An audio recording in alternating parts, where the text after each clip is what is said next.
one, hey all, welcome back to the channel. It's Monday. It's a hot Monday around these parts. It's also countdown day. And this one was a very interesting one because it incorporated a term that I thought was common knowledge within the Transformers community that certain people asked what it meant. So that sort of shocked me, if I'm perfectly honest. We're looking at the top 10 Transformers with the worst kibble. And for those who aren't sure what kibble is, though I'm shocked that anybody wouldn't know what kibble is as a Transformers fan. Kibble is all of that like extra junk that hangs off of some Transformer that sometimes it can come off, sometimes it is all hidden on the back, but it's that all of that extraneous stuff that's not hidden within the robot, that's not really part of the robot. Sometimes it's done well, sometimes it's not done well. Based on fan votes, we're going to look at the top 10 worst Transformers with kibble. That's going to be our focus this time around in the latest GotBot Counts Down.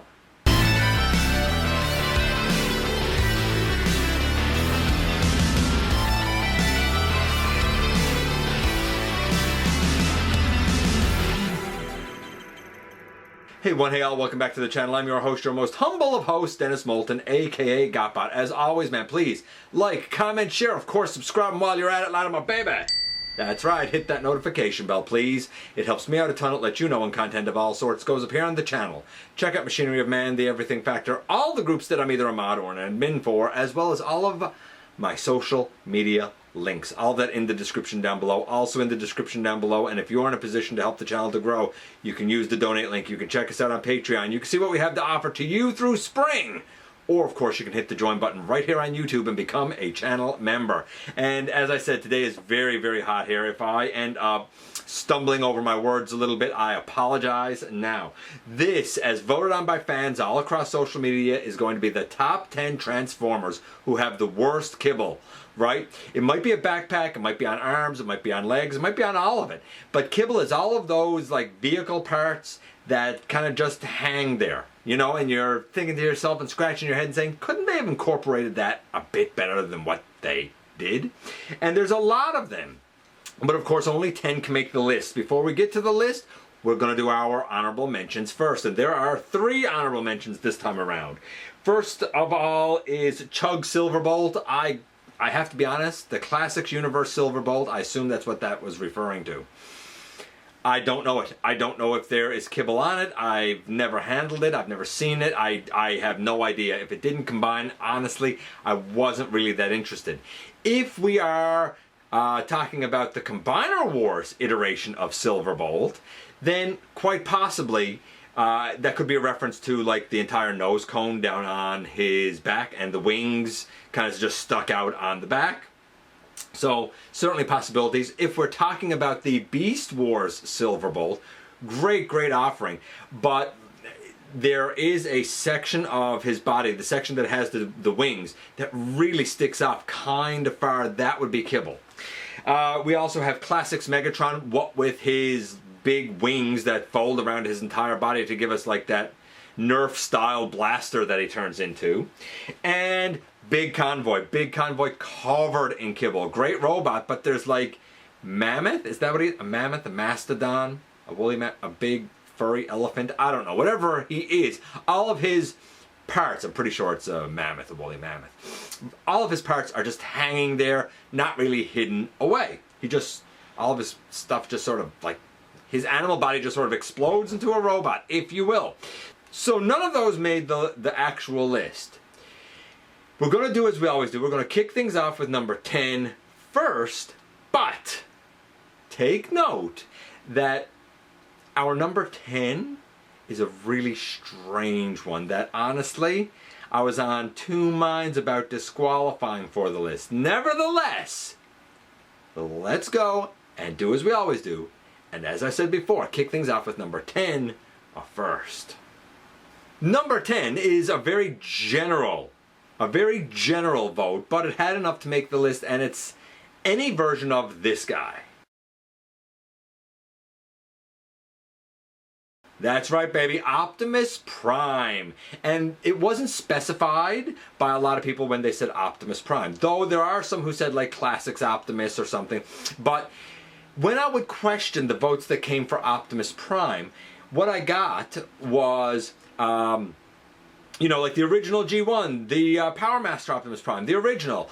And I got the word original a lot. So I dug a little deeper and asked follow-up questions to some of those people at least of why are you voting for Optimus? A lot of them said the trailer. A lot of them said, well, the hands would be Kibble for vehicle mode for, say, G1 and G2 Optimus because they don't become part of the vehicle, they just hide away. His blasters, roller could be considered Kibble, although I would call it the play feature. I get it. You saw there that like I picked 4 images. So Optimus Prime in general, and we're really referring to like the earliest versions of him, takes the controversial number 10 slot. Now number 9 starts to get the list a little bit streamlined with one that I don't think will surprise anyone, and it's this. That's right, baby. It is our... yeah. That's right, baby. It is Armada Unicron. And there's a couple of things here that people refer to. The chunks on his legs, though they are part of the planet, you could turn them. I wouldn't really call them Kibble, but people said, well, the whole reason that, you know, nothing better was done with them was because of the launching mechanism for the 6 missiles. Maybe. But most people that voted for him talked about the shell halves on his back as well as his ring parts and said, you know what, they like to fall off, they're cumbersome, they're there, they get in the way, they fall around. I get it. All of that junk on the back, maybe the junk on the side of the legs of Armada Unicron, helped him solidify himself according to fan votes at the number 9 slot. Number 8 is kind of, sort of a tie, and it's this. That's right, it is Age of Extinction, Leader Class Optimus Prime. Some of the votes were straight up for the Leader Class, some were for the first edition. I kind of put them all together even though I know that those are 2 different molds. But there's an argument for both. I mean, one basically has the undercarriage of an entire truck on his back. The other kind of has so much of the truck, and I think a lot of the cab, like folded up on his back. Any way you look at it, you have that nice silhouette look for Optimus Prime that he had in the film. Unfortunately, it is hindered in both cases because you have all of this extra truck junk that just can't incorporate or hide away anywhere. It just hangs there. It's egregious, and I think, though I cannot confirm this, somebody in the comments probably can, I think that some of the articulation gets hindered because of it. Not only do you have 2 versions of Age of Extinction Optimus Prime in the Leader Class, not only do both of them have Kibble, but in both cases it's very egregious and may even interfere with some of the articulation. Now fans felt that the Age of Extinction Optimus Prime's Kibble was egregious enough that it deserved to rank, and it did so at the number 8 slot. Number 7 takes us back to G1 and this guy. I mean, yeah, what a golden era for design. So somebody said, okay, so we're going to make this guy a headmaster. So here's the core of his body, and we'll leave the space up there for the head. What are we going to do with all of this front of the jet part? Because he's not just turning into an ape and a robot. We got to give him a vehicle mode. We're going to give him a jet. What do we do with the whole jet part? And somebody said, put a hinge on it, fold the whole thing down on his back. Nobody ever looks at the back. No one will ever know. A whole bunch of voters know. A whole bunch of voters didn't like it, and that's why G1 Ape Face took the number 7 slot. Hey, at number 6, I got a question for you. Do you like Beast Wars? Yeah? Yeah? No? Yes? No?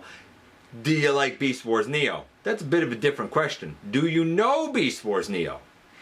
I don't know where you fall in the spectrum there, but I can tell you this. A lot of fans of Beast Wars and Beast Wars Neo could not look past this guy. Yeah, buddy, it's Break. It's Break, who's basically a penguin? I assume he's a penguin. And he basically breaks apart and opens up, just like an egg cracking its shell, to reveal the robot inside. Unfortunately, that also means that we have all of these penguiny chunks left everywhere on him, from his arm to his shoulders to, well, everywhere else. Poor old Break. Could have been a good robot, could have had a good alt mode, but as it turned out, everything just kind of gets in its own way. Had potential, but it went unrealized. Enough fans feel like poor old Break is saddled with a lot of kibble that he was able to take the number 6 slot. And here we are at the most coveted of all locations, baby, the halfway mark. And at the halfway mark, we go back to Power of the Primes. And really, it's this mold.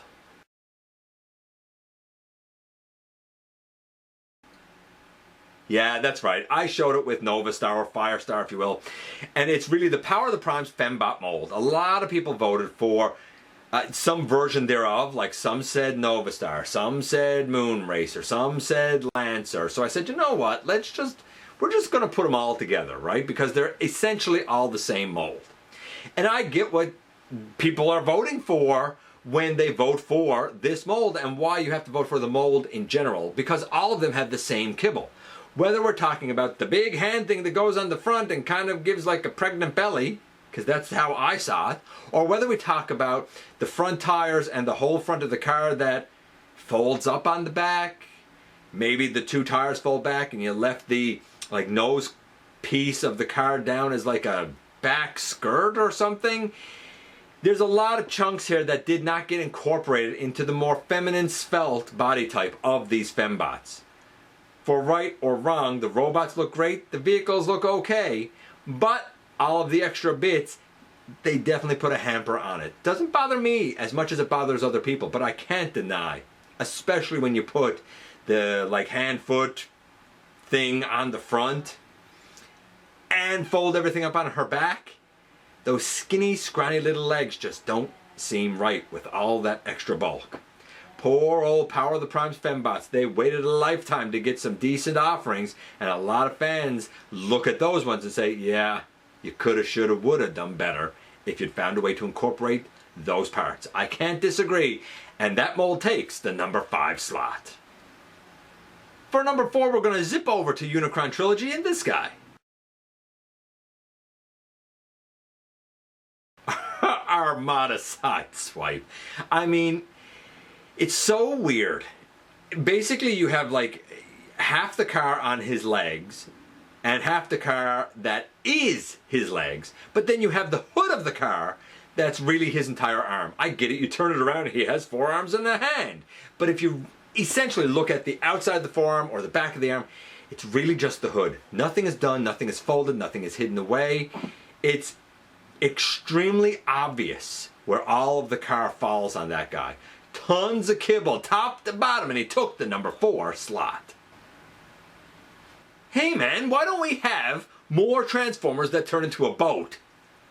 Well, here's why. Yeah, buddy. Good old Cybertron, what is it, Thunderblast? Is that his name? Thunderblast? I don't know anything about the character, but he basically has a whole boat on his back. I'm pretty sure that this mold was used at a BotCon or something, maybe to make Sharkticons, maybe? I think, maybe? I could be wrong about that. I'm not uber familiar with this mold, but what I can tell you is that when everything folds back and you basically have the robot inside, you want to talk about ultimate, I don't even know if it's a shell former. You know what? Look up the thing, Cybertron Thunderblast. You already saw a picture. It was the laziest of engineering, and it took the number 3 slot. We're at the top 2, and number 2 is an extreme fan favorite for the fans that got it. Everybody else kind of thinks he's saddled with an awful lot of baggage, and it's this guy.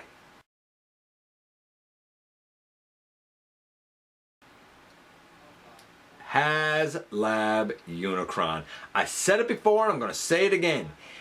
The legs got a ton of kibble. The back, he looks like a hunchback with all of that on it. And we know now that you can literally take off everything on the back and everything on the legs and form the whole planet without Unicron being inside.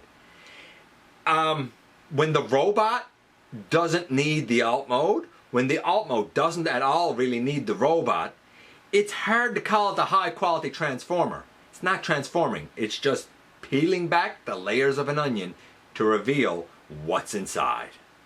HasLab Unicron, I know a lot of fans like kind of live by him and say he is ideal and all of this. This isn't up for debate anymore. I mean, the thing happened, it was funded, it occurred. If you have him and you're happy, I'm happy for you. But you can't deny that there's a lot of panels on the back, there's a lot of panels on the leg, and since this is a countdown about Kibble, it's pretty hard to deny that the biggest bot of them all probably has the biggest kibble of them all. Enough fans felt that way that HasLab Unicron took the number 2 slot. Top slot, top slot. Here we are. I'm excited for this one. Top slot number 1. Kind of a clear winner, and it's this character. I mean, was there really any doubt that Earthrise Kingdom RC was going to take this? Again, much like HasLab Unicron, her bot mode doesn't need her car mode really doesn't need her bot mode. In essence, all of that can come off, right? You can even get an add-on kit that mimics the car parts on her shoulders while you lay the soap dish car next to her. The same sort of arguments that people made when they voted for HasLab Unicron are the exact same arguments made for RC. The difference being more people have and have seen RC because she was a mainline offering out on shelves in stores. The ultimate in shell former, the ultimate in back kibble. Somehow she was still sturdy enough to stand. Here's the thing, it didn't necessarily make her bad. She worked well the way she was engineered. It just so happens the way she was engineered saddled her with an awful lot of baggage, and Earthrise Kingdom RC took the number 1 slot. And that's it. We've gone from 10 down to 1 once again. Others that had votes: His Tank Megatron, G1 Galvatron, Revenge of the Fallen Jetfire, Prime Arachnid had some, Kingdom Beast Wars Scorponok, what with his legs that like to fall off on his back, Beast Wars Megatron, Studio Series Jolt, 07 Payload, Studio Series Lockdown, 07 Blackout, Age of Extinction Galvatron, who else? Legacy Blitzwing, MP Ironhide, Energon Megatron, Kingdom Scorponok with basically his whole tail on his back, right?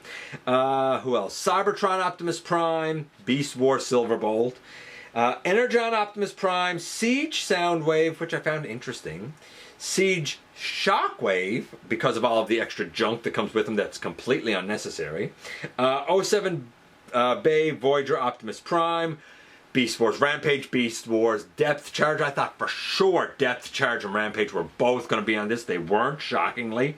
Darth Vader Death Star. I thought that was going to make a bigger run than it did. And let's say, I don't know, what's one more here I can throw in?